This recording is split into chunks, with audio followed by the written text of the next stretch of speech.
couldn't feel such loss. La ilaha, la ilaha, la ilaha. Bismillah ar-Rahman ar-Rahim. In the name of Allah, the All-Merciful, the Ever-Merciful. Wassalatu wassalamu ala Rasulillah. May Allah bless His Messenger and give him peace. Dear viewers of Clearing the Mist, Assalamu alaikum wa rahmatullahi wa barakatuh. May Allah give you peace, mercy and blessings. Welcome to a new episode of your program in which we are going to continue dealing with the last of the pillars of Islam, namely Al-Hajj. We have already said that Al-Hajj has several integrals. One of them is entering the state of Ihram or the state of sanctity, and we saw how to do this. And to start at Talbiyah or saying Labbaik Allahumma Labbaik, once we enter this state of Ihram, we familiarized ourselves with the words of At-Talbiyah, and now we come to a very important integral of Al-Hajj, namely standing at Arafah.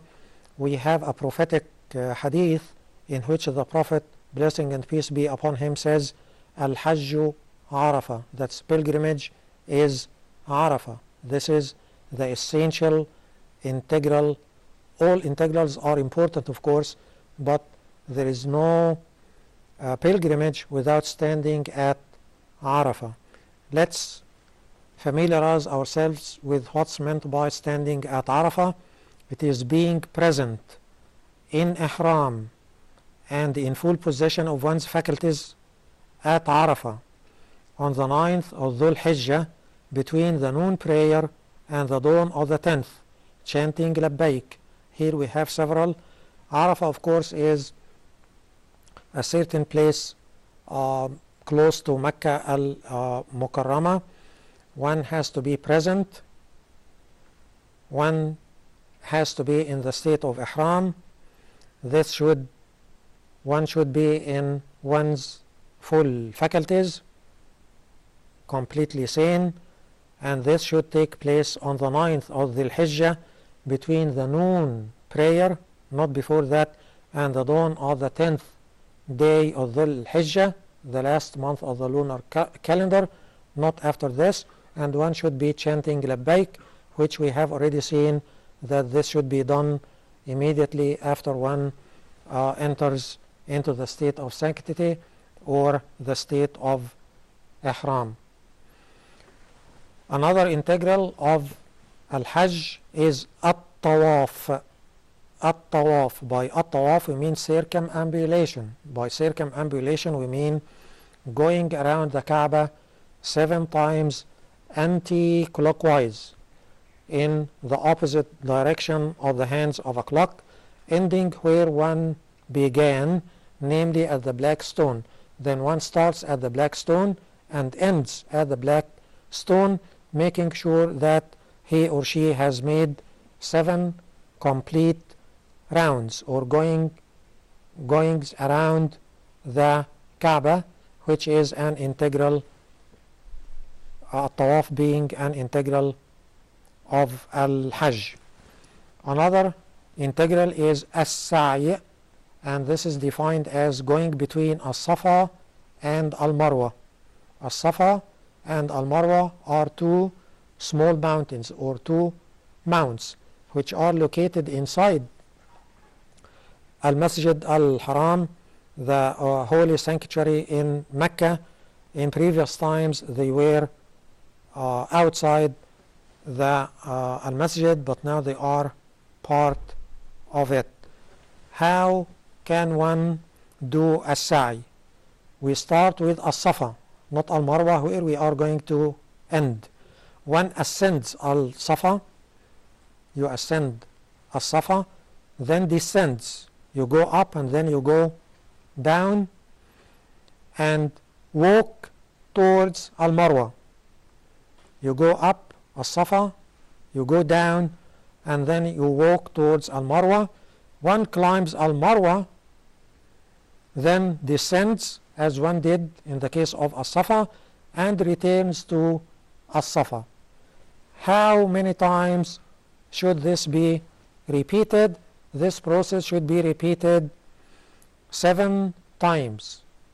And because we have an odd number here, we started at As-Safa, it's natural that we end or finish at Al-Marwa.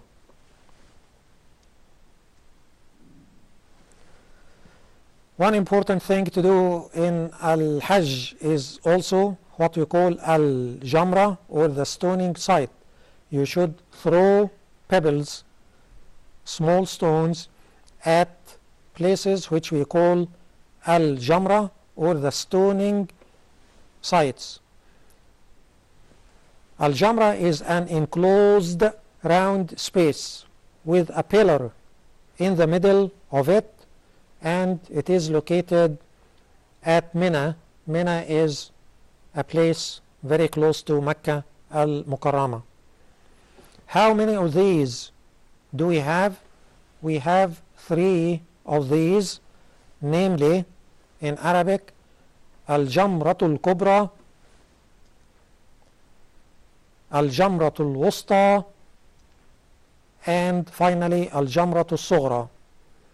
Al-Kubra means the biggest or the greatest, Al-Wusta means the middle, and Al-Sughra means the smallest. The smallest, which is Al-Jamratul Sughra, has another name, or it's known by another name, which is Jamratul Aqaba. Jamratul Aqaba is another name for Al-Jamra Al-Sughra. It is one of the 3 stone pillars, or Al-Jamra Al-Sughra at Mina.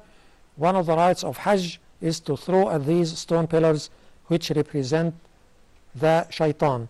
Why do we as Muslims or as pilgrims throw pebbles at the pillar in the middle of Al-Jamra, the enclosed place which we call Al-Jamra? Simply because this pillar and the whole enclosed space, especially the pillar in the middle, represent Ash-Shaitan, or the devil, or Satan, Ash-Shaitan.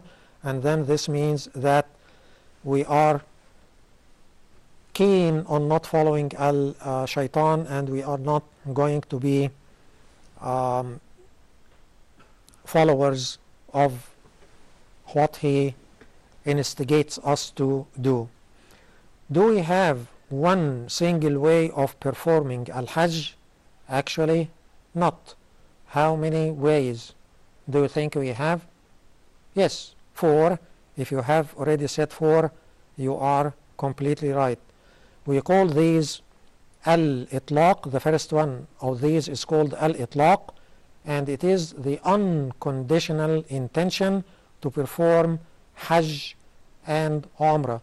Then you enter the state of Ihram without specifying whether you intend this Ihram or this state of sanctity to be for performing Hajj or Umrah or both. And then once you enter Mecca al-Mukarramah, you can make up your mind about which one or the 2 you would like to perform. This means to merely intend entering into the performance of the rites without specifying at the time of Ihram whether it is Hajj, Umrah or both. After this, one may use the Ihram as one wishes. This is what we call Al-Itlaq, which is one of the 4 ways you can perform Al-Hajj. The second one is what we call Al-Ifrad. Al-Ifrad is derived from being single, or one single thing, and this, in a nutshell, very briefly means Hajj before Umrah. You perform Hajj and then you perform Umrah. To perform Hajj first, then to go outside Mecca and enter Ihram for Umrah. This is the second way you can perform Hajj.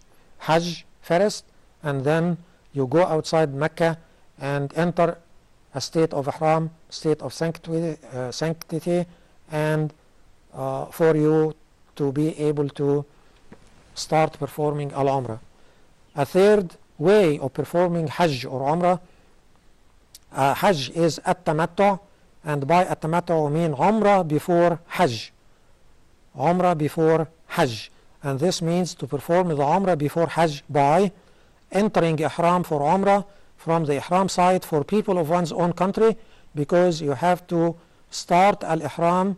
If you come from a certain country, there is a certain place where you can, or where you have to assume the state of Ihram, the state of sanctity.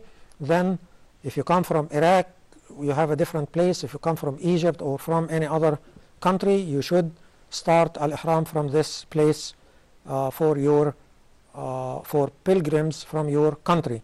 During the Hajj month, it has to be done during the Hajj month, and this is months 10, 11, and the first 10 nights of the last month. And then after finishing the Umrah and releasing oneself from Ihram, to perform the Hajj within the same year, entering Ihram from Mecca.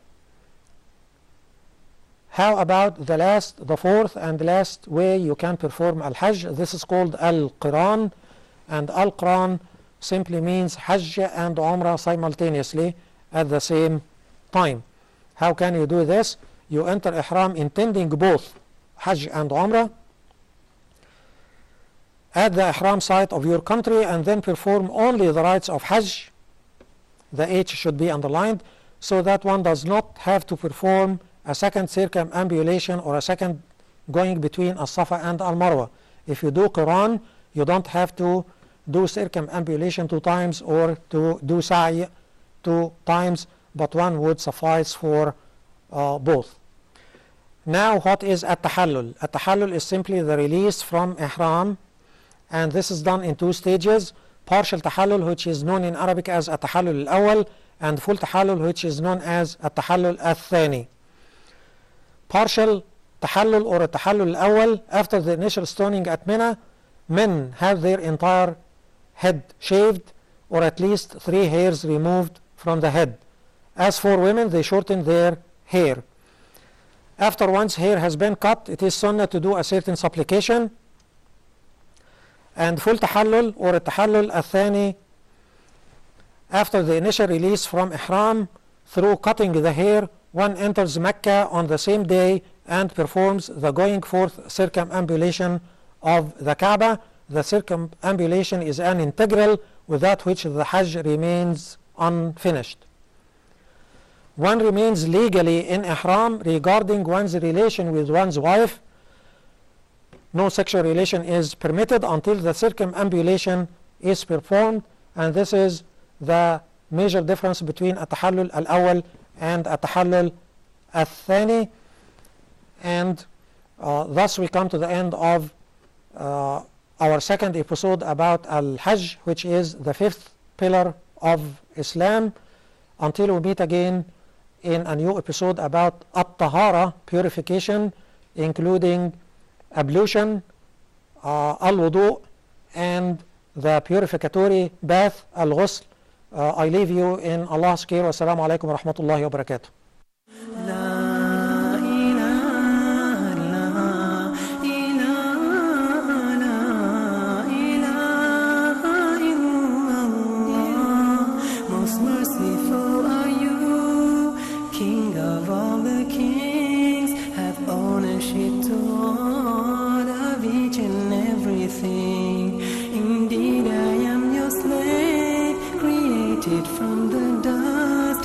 Traveler in this world, I shouldn't feel such loss.